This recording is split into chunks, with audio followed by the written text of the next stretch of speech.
दोस्तों नमस्कार, मैं संजय शर्मा स्वागत करता हूं आपका एक बार फिर श्रुतिकोश चैनल में। और दोस्तों इस वीडियो में हम बात करने वाले हैं जो हमारी एनसीईआरटी की बुक्स हैं उसके बारे में, क्योंकि अब आपको पता है कोर्स चेंज हो गया है 6ठी से 11वीं तक का, जिसमें 10वीं और 12वीं का कोर्स चेंज नहीं होगा, लेकिन बाकी कोर्सेज जो हैं वो चेंज हो चुके हैं। और उसके आधार पर अगर हम रीट की बात करें तो रीट के अंदर भी अगर हम एनसीईआरटी की बात करें तो 6ठी से 8वीं तक एनसीईआरटी की बुक्स चलेगी।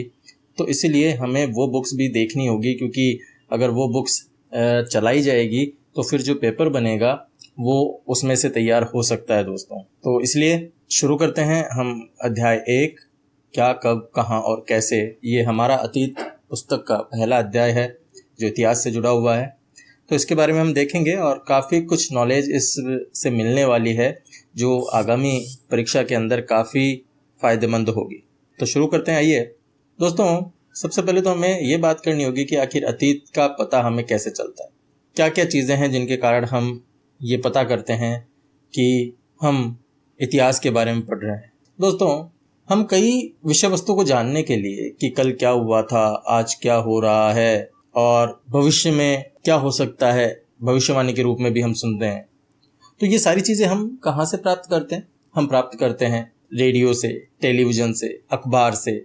और इन सबसे हम ये जान सकते हैं कि कल क्या हुआ या पिछले साल क्या हुआ या 5 साल 10 साल पहले क्या हुआ। तो हम अतीत के बारे में जानकारी प्राप्त जो करते हैं वो किस प्रकार ये जानकारी प्राप्त कर सकते हैं? दोस्तों, अतीत के बारे में काफ़ी कुछ जाना जा सकता है, जैसे कि लोग क्या खाते थे, क्या पहनते थे, कैसे घरों में रहते थे, शिकारी थे या पशुपालक या कृषक या शासक, व्यापारी, पुरोहित, शिल्पकार, कलाकार हो या फिर संगीतकार या फिर वैज्ञानिक। इन सभी के बारे में जानकारी जो है वो हासिल की जा सकती थी। हम ये भी पता कर सकते हैं कि उस समय जो बच्चे हैं वो किस प्रकार के खेल खेलते थे, कौन सी कहानियां सुना करते थे, कैसे नाटक देखा करते थे, कौन कौन से गीत गाते थे।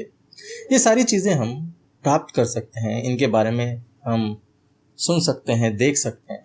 तो ये चीज़ें हमें मिलती कहाँ से? तो सबसे पहले तो हम ये बात करें कि आखिर ये जो लोग हैं वो रहते कहाँ थे। दोस्तों, अगर हम कई लाख वर्ष पहले की बात करें तो नदी घाटी के आसपास लोग रहा करते थे, क्योंकि प्राणी की प्रचुर मात्रा थी। अगर हम सभ्यताओं की बात करेंगे तो वहाँ पर लोग कहाँ रहते थे? वहाँ पर लोग रहते थे जहाँ पर पानी अधिक होता था। पहले घुमक्कड़ जीवन व्यतीत करते थे, लेकिन धीरे धीरे लोगों ने रहना शुरू कर दिया। तो जो नदी घाटियाँ थी वहाँ पर आरंभिक जो लोग थे वो कुशल संग्राहक थे जो वहाँ रहने वाले थे, क्योंकि वो उस जंगल की आसपास की जो संपदा थी, जो पेड़ पौधे थे, उनसे परिचित थे और अपने भोजन के लिए जड़ों, फलों, जंगल आदि अन्य उत्पादों से संग्रह किया करते थे। वह जानवरों का शिकार करते थे और उसके आधार पर अपना जीवन व्यतीत करते थे। दोस्तों, अगर हम उत्तर पश्चिम में सुलेमान या किरथर की पहाड़ियाँ, इनकी अगर बात करें तो ये कुछ ऐसे स्थान हैं जहाँ लगभग 8000 वर्ष पहले स्त्री पुरुष ने सबसे पहले गेहूँ तथा जो फसलें हैं उनको उगाना प्रारंभ कर दिया था। उन्होंने भेड़, बकरी, गाय, बैल जैसे पशुओं को पालतू बनाना शुरू कर दिया था, यानी पशुपालन शुरू हो गया था। और ये लोग एक गांव का निर्माण करके वहां पर रहने लगे, यानी कबीलाई समूह जब एक साथ रहने लगा तो वो गांव का निर्माण हो गया। ऐसे अगर हम उत्तर पूर्व में बात करें, मान लीजिए गारो है या मध्य भारत में विंध्य की पहाड़ियां हैं, यहाँ भी कई ऐसे क्षेत्र थे जहाँ पर कृषि का विकास हुआ। सबसे पहले यहाँ चावल उगाया गया और ऐसे जो स्थान थे ये विंध्य के उत्तर में स्थित है। दोस्तों, एक मानचित्र आप देख रहे हैं, ये भारत का मानचित्र है, जहाँ पर आप देख रहे हैं कि किस तरह से किरथर और सुलेमान है। सिंधु नदी है जहाँ से झेलम, चेनाब, रावी, व्यास, सतलज ये इसकी सहायक नदियाँ हैं। इसी तरह से हिमालय का आप भाग देख रहे हैं, वहीं पे आप विंध्य की पहाड़ियाँ भी देख रहे हैं, सतपुड़ा देख रहे हैं। इसके अलावा दक्कन का क्षेत्र देख रहे हैं जहाँ पर कई नदियाँ आपको मिलेगी। आप तुंगभद्रा, पैनार नदी, कावेरी नदी यहाँ पर देख रहे हैं। आप पश्चिमी घाट, पूर्वी घाट यहाँ पर देख रहे हैं। आप महानदी देख रहे हैं। इधर अगर आप बात करें तो उत्तर पूर्व के अंदर जो ब्रह्मपुत्र नदियाँ हैं, गारो की पहाड़ियाँ हैं, ये सारी चीज़ें आप देख रहे हैं। बंगाल की खाड़ी है, अरब सागर। तो इस उपमहाद्वीप का जो ये मानचित्र है, इस मानचित्र के द्वारा कई चीज़ों को हम यहाँ देख रहे हैं जिनके बारे में हम भी बात कर रहे हैं। दोस्तों, अगर हम इसी आधार पर बात करें तो हम देखते हैं कि सिंधु और इसकी कई सहायक नदियाँ जो हमने इस चित्र के माध्यम से देखी है, वो यहाँ पर अवस्थित है। तो एक सहायक नदियां होती क्या है दोस्तों? सहायक नदियां उन्हें कहते हैं जो एक बड़ी नदी में मिल जाती है। छोटी छोटी नदियां जब बड़ी नदी में आकर मिलती है और उसका जो बहाव क्षेत्र है वो बड़ा कर देती है तो वो उसकी सहायक नदियां कहलाती है। लगभग 4700 वर्ष पूर्व इन्हीं नदियों के किनारे कुछ आरंभिक जो नगर हैं वो फले फूले। सिंधु नदी, रावी नदी या ऐसी ही कई नदियां जिनके किनारे जो सभ्यताएं थी उनका विकास हुआ। गंगा व इसकी सहायक नदियों के किनारे व समुद्र के तटवर्ती इलाकों में नगरों का विकास लगभग 2500 वर्ष पूर्व हुआ। दोस्तों, अगर हम गंगा या इसकी सहायक नदियों की बात करें तो गंगा के दक्षिण में इन नदियों के आसपास के क्षेत्र जो प्राचीन काल में मगध के नाम से जाने जाते थे, वर्तमान में बिहार में है ये, इसमें बहुत सारे शक्तिशाली शासक हुए और उन्होंने एक विशाल साम्राज्य जो है वो स्थापित किया। देश के अन्य हिस्सों में भी ऐसे ही राज्यों की स्थापना की गई। लोगों ने सदैव उपमहाद्वीप के एक हिस्से से दूसरे हिस्से तक यात्रा की। लोगों ने आवागमन किया, कभी कभी हिमालय जैसे ऊंचे पर्वतों पर, पहाड़ियों पर, रेगिस्तानों में, नदियों तथा समुद्रों के कारण। कई बार इनकी जो यात्राएं होती थी वो काफ़ी कठिन होती थी, जोखिम भरी होती थी। कई बार उनके लिए असंभव होता था कि वह यात्रा कर पाएं। तो धीरे धीरे जो लोग थे वो कभी काम की तलाश में, कभी प्राकृतिक आपदाओं के कारण एक स्थान से दूसरे स्थान पर जाने लगे। कभी ऐसी भी स्थिति हुई जहां पर एक क्षेत्र की सेनाओं ने दूसरे क्षेत्र की सेनाओं पर विजय हासिल की। इसके अतिरिक्त व्यापारी कभी काफिले में तो कभी जहाजों में अपने साथ कई मूल्यवान वस्तुओं को लेकर एक स्थान से दूसरे स्थान पर जाते रहते। और इसी तरह से अगर हम धार्मिक गुरुओं की बात करें तो धार्मिक गुरु भी लोगों को शिक्षा और सलाह देने के लिए एक गांव से दूसरे गांव, एक कस्बे से दूसरे कस्बे में जाया करते थे। तो ऐसे ही लोगों का जब एक जगह से दूसरे जगह पर जाना शुरू हुआ तो उन्होंने इसी तरह कई स्थानों की खोज की और कई बार नई जगह की खोज करने के लिए भी इस तरह की यात्राएं की जाने लगी। दोस्तों, अगर हम ये बात करें कि आखिर ये लोग यात्राएं करते क्यों थे, तो हम देखेंगे कि जो पहाड़ियां हैं, पर्वत हैं, समुद्र हैं, वो सारे किसी क्षेत्र का निर्माण करते। और जब लोग इन सीमाओं को पार कर पाने में असमर्थ थे, फिर भी वहां कुछ ऐसे लोग थे जो उनको पार कर सके, जिन्होंने चाहा, जिन्होंने ठान लिया कि हम पार कर पाएंगे। जैसे आपने ठान रखा है कि आप जो है इस बार रिट को क्लियर करेंगे, आप ऐसी तैयारी करेंगे कि आप जैसे ही वैकेंसी निकलेगी, पेपर होगा और आपको ये अंदाजा हो जाएगा कि हाँ, हम ये रिट जो है हमारे क्लियर कर चुके हैं। ऐसे ही ये जो लोग थे जिनमें कुछ पाने का जज्बा था, उन्होंने उन चीज़ों को पार किया। वह उन पर्वतों की ऊंचाइयों को छू सके, वह उन गहरे समुद्रों को पार कर सके।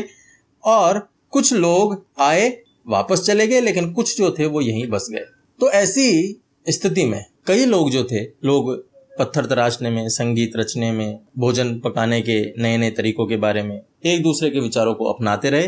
परंपराओं का विकास होता रहा, सांस्कृतिक परंपराएं समृद्ध होती रही। अब हम बात करते हैं कि आखिर जो हमारा देश है, भारत देश है, उस देश का नाम ये भारत देश क्यों पड़ा। दोस्तों, अगर हम बात करें तो हमारे देश के लिए इंडिया और भारत जैसे कई नामों का प्रयोग किया जाता है। इंडिया जो शब्द है वो निकला है इंडस से, और जिसे संस्कृत में कहा जाता है सिंधु। लगभग 2500 वर्ष पहले उत्तर पश्चिम की ओर से आने वाले ईरानियों, यूनानियों आदि ने सिंधु को हिंदोज का अथवा इंदोज का, और इस नदी के पूर्व में स्थित पूर्वी प्रदेश को इंडिया का। दोस्तों, भरत नाम का प्रयोग उत्तर पश्चिम में रहने वाले लोगों के एक समूह के लिए किया जाता था, और इस समूह का उल्लेख संस्कृत की आरंभिक जो कृति है ऋग्वेद, उसमें भी मिलता है। और बाद में धीरे धीरे इसका प्रयोग जो है वो देश के लिए भी होने लगा। अब प्रश्न यहाँ उठता है कि आखिर हम अपने अतीत के बारे में जाने कैसे? कौन सी वो चीजें हैं जिनके बारे में हम अपनी अतीत के बारे में जान सकते हैं? तो दोस्तों, इनका एक तरीका है अतीत में लिखी गई पुस्तकों को ढूंढना और उसको पढ़ना, तभी हम उनके बारे में जान सकते हैं। किसी विषय वस्तु के बारे में जानकारी कब होगी? जब हम उनके बारे में पढ़ेंगे। तो ऐसी पहले विषय वस्तु ढूंढें और फिर उनके बारे में पढ़ें। तो ये जो पुस्तकें थी, इनको पढ़ने के लिए सबसे पहले जो प्राप्त हुई वो हुई पांडुलिपि।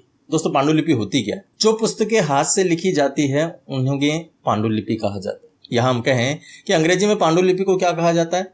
मैनोस्क्रिप्ट।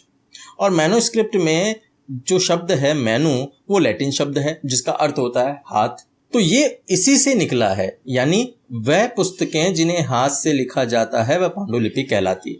और ये जो पांडुलिपियां हैं दोस्तों, ये ताड़पत्रों और हिमालय क्षेत्र में उगने वाले जो भुर्ज नाम का पेड़ है, उस पेड़ की छाल से विशेष तरीके से तैयार की जाती है। तो उनसे तैयार जो भोजपत्र है उसके ऊपर ये पांडुलिपियां लिखी जाती है। दोस्तों, यहाँ एक पांडुलिपि आप देख रहे हैं, ये पांडुलिपि लगभग 1000 वर्ष पहले लिखी गई थी और इस किताब को बनाने के लिए ताड़ के पत्तों को काटकर अलग अलग हिस्सों को एक साथ बांध दिया गया और ये जो है एक पुस्तक के रूप में बना दी गई। तो ये भुर्ज पेड़ की छाल से बनाई जाती है। प्रश्न काफी इंपॉर्टेंट बनता है यहाँ पर कि पांडुलिपि के अंदर कौन से पेड़ की छाल को काम में लिया जाता है। तो भुर्ज नामक पेड़ की छाल को काम में लिया जाता है। ये पेड़ जो है ये हिमालय क्षेत्र में उगता है। तो दोस्तों, यहाँ पर एक चीज हमें ये भी देखनी होगी कि इतने वर्षों में जहां हम पांडुलिपियों की बात कर रहे हैं, इनको तो कई कीड़ों के द्वारा खा लिया गया होगा, कईयों को दीमक ने नष्ट कर दिया होगा, लेकिन फिर भी दोस्तों कई पांडुलिपियां जिनको आज तक संग्रहित करके रखा गया है वो आज भी उपलब्ध है। ये पांडुलिपियां कई मंदिरों में प्राप्त होती है, कई विहारों में प्राप्त होती है। तो ये पुस्तकें, क्योंकि इन पुस्तकों में धार्मिक मान्यताएं, व्यवहार, राजाओं के जीवन, औषधियां, विज्ञान आदि कई विषयों में चर्चा मिलती है। इसके साथ साथ कई हमारे महाकाव्य हैं, हमारी कविताएं हैं, नाटक हैं, उनके अंदर से भी हमें जानकारी प्राप्त होती है। कई ये संस्कृत में लिखे हुए मिलते हैं, तो कुछ प्राकृत में है, कुछ तमिल में है। प्राकृत भाषा का जो प्रयोग था वो आम लोग करते थे। दोस्तों, इसके अलावा अगर हम बात करें तो अभिलेखों के माध्यम से भी हमें जानकारी मिलती है। तो ये अभिलेख क्या होते हैं?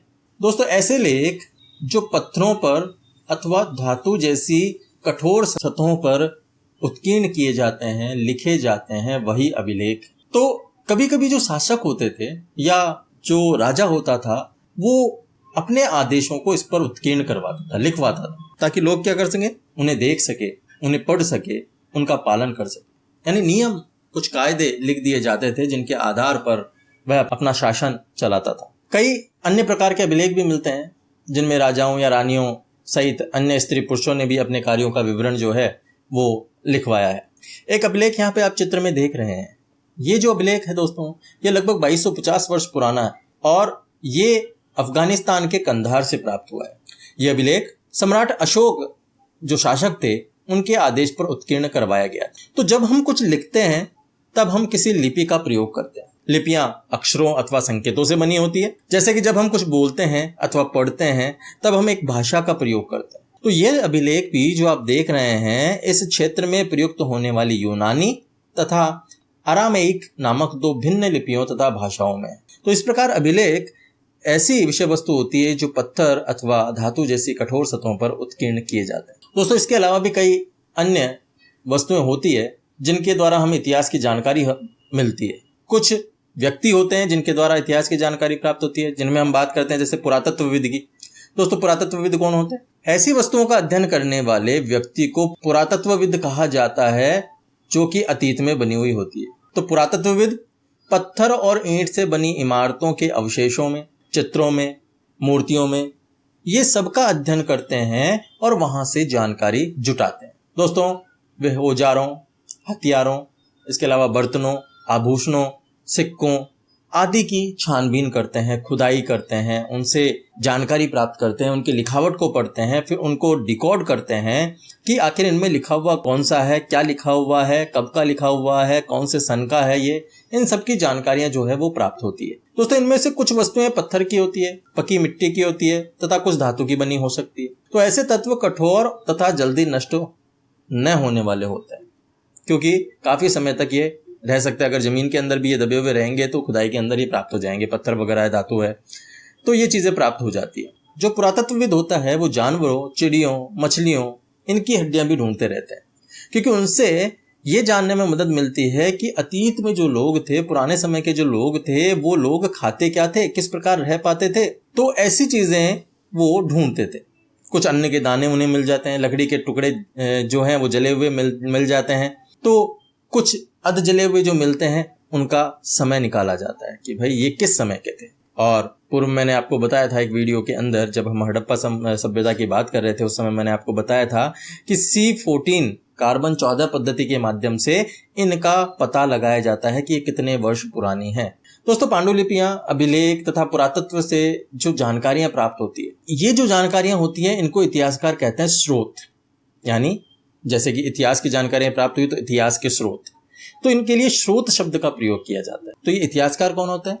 इतिहासकार होते हैं दोस्तों जो अतीत का अध्ययन करते हैं। स्रोत से प्राप्त होते ही अतीत के बारे में जो जानकारियां प्राप्त होती है वो इन स्रोतों की सहायता से धीरे धीरे इनका निर्माण कर लिया जाता है, पुनर्निर्माण कर लिया जाता है और हम उस अतीत को दोबारा देख लेते हैं कि अतीत में क्या क्या चीजें हुई थी, उन्हें वर्तमान में हम जी लेते हैं क्योंकि उन चीजों को हम दोबारा देखने का प्रयास करते हैं। तो हम यहाँ ये कह सकते हैं दोस्तों कि जो इतिहासकार होते हैं, जो पुरातत्वविद होते हैं, वो एक जासूस की तरह होते हैं जो इन सभी स्रोतों में से क्या करते हैं, सुराग ढूंढते हैं और उस अतीत को जानने का प्रयास करते हैं, उसके बारे में हमें बताते हैं। दोस्तों अतीत में या इतिहास में पशुपालकों अथवा कृषकों का जीवन जो था वो राजाओं तथा रानियों के जीवन से तथा व्यापारियों का जीवन शिल्पकारों के जीवन से बहुत भिन्न था। हम आज भी ये चीजें देखते हैं। उस समय भी देश के अलग अलग जो हिस्से थे उसमें अलग अलग व्यवहार थे, अलग अलग रीति रिवाज थे और उन रीति रिवाजों का पालन जो है अलग अलग लोग करते हैं। जैसे अगर आप देखेंगे कि एक शहर से जब दूसरे शहर में जाते हैं हम, तो वहाँ का जो खान पान है वो परिवर्तित हो जाता है। आप राजस्थान में हैं तो राजस्थान में दाल बाटी चूरमा खाते हैं, तो जब आप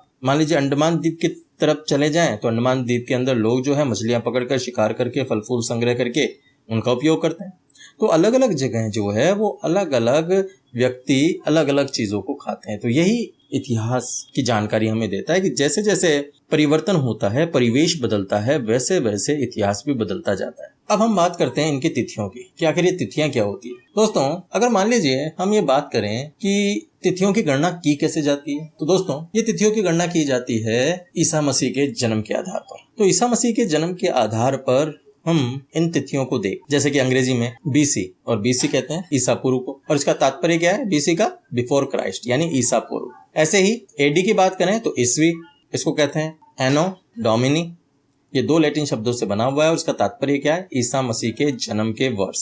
ऐसे कभी कभी एडी की जगह दोस्तों सीई का प्रयोग किया जाता है और बीसी की जगह बीसीई का प्रयोग भी किया जाता है। तो सीई का मतलब क्या हुआ, सीई का मतलब होता है कॉमन एरा और बीसीए का मतलब क्या होता है, बिफोर कॉमन एरा। तो इन शब्दों का जो प्रयोग है वो इसलिए किया जाता है क्योंकि विश्व के जो अधिकांश देश हैं वहां पर कैलेंडर का प्रयोग जो है सामान्य सी बात हो गई। अगर भारत की बात करें तो भारत में तिथियों के इस रूप का प्रयोग लगभग 200 वर्ष पूर्व से आरंभ हो गया। कभी कभी अंग्रेजी के जो बीपी अक्षर है उसका भी प्रयोग किया जाता है जिसका तात्पर्य बिफोर प्रेजेंट यानी वर्तमान से पहले। तो दोस्तों यहाँ पे हमने देखा कि कई जो अभिलेख हैं जो कठोर सतहों पे उत्कीर्ण करवाए गए हैं, कई सौ वर्ष पहले लिखे हुए हैं। इसमें कई प्रकार की लिपियों भाषाओं का प्रयोग हुआ है। तो ये एक अज्ञात लिपि होती है जिसका अर्थ निकालने की जो है एक विशेष प्रकार की प्रक्रिया जो है अपनाई जाती है। जैसे कि एक आपको एग्जाम्पल में देता हूँ, मिस्र के उत्तरी तट पर रोसेटा नाम का एक कस्बा है। यहाँ पर एक ऐसा पत्थर मिला है जिस पर एक ही लेख 3 भिन्न भिन्न भाषाओं और लिपियों में।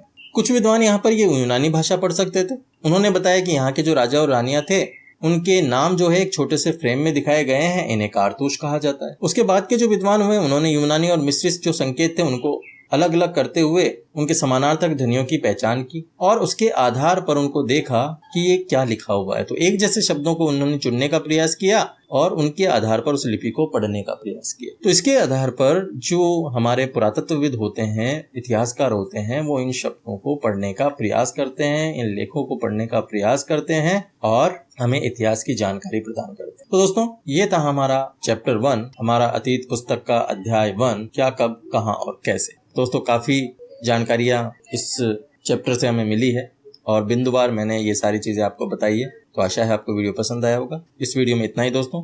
अगले वीडियो में फिर आपके लिए एक नया चैप्टर लेके मैं हाजिर होऊंगा। तब तक के लिए धन्यवाद। आपका दिन शुभ हो।